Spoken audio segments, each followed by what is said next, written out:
நகர் north Usman ரோட்டில் இருக்கக்கூடிய ஜிஆர்டிலேருந்து exclusive diamond கலெக்ஷன்ஸ்லாம் பார்க்கலாம். அதில் ஃபர்ஸ்ட் பார்க்குறது வந்து ரொம்ப கிராண்டான டைமண்ட் நெக்லஸ்ஸு.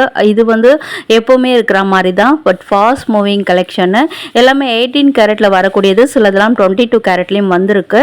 இது பார்த்திங்கன்னா எல்லாருடைய ஃபேவரட் ஐட்டம், சாம் செயின் கலெக்ஷன். இப்போ இருக்கிற கேர்ள்ஸுக்கு ரொம்பவே ஃபேவரெட்டு. அண்ட் இது மாதிரி exclusive bangle collection, bracelet type bangle கலெக்ஷன்ஸுமே வச்சுருக்காங்க. சைடில் வந்து கொக்கி மாதிரி மாட்டிக்கக்கூடியது. இதில் வந்து நிறைய டிசைன்ஸ் இருக்குது. கம்பி பேங்கிள்ஸுமே இருக்குது. இதில் வந்து 22 கேரட்லேயும் நான் காமிச்சிருக்கேன் இன்னொரு ஷார்ட்ஸில். அண்ட் இது பார்த்திங்கன்னா கம்பி பேங்கிள் டிசைனு. அதில் வந்து ஒரே ஒரு டைமண்ட் அங்கங்கே பதிச்சா மாதிரி நல்லா ப்ராம்ப்டாக அப்படியே சூப்பராக ஜொலுன்னு ஜொலிச்சிட்டு இருந்தது. இதெல்லாம் வந்து 3 கல் வச்சா மாதிரியான மாடலு. லிட்ரலி பார்க்குறதுக்கு ஒரு ஸ்டோன் பேங்கிள் கலெக்ஷன் மாதிரியே இருக்கும். இதனுடைய டீட்டெயில்டு வீடியோ நம்ம சேனலில் இருக்குது, செக் பண்ணுங்கள். ரீல்ஸோ ஷார்ட்ஸோ எது பிடிச்சிருந்தாலும் லைக் பண்ணுங்கள். தேங்க்யூ.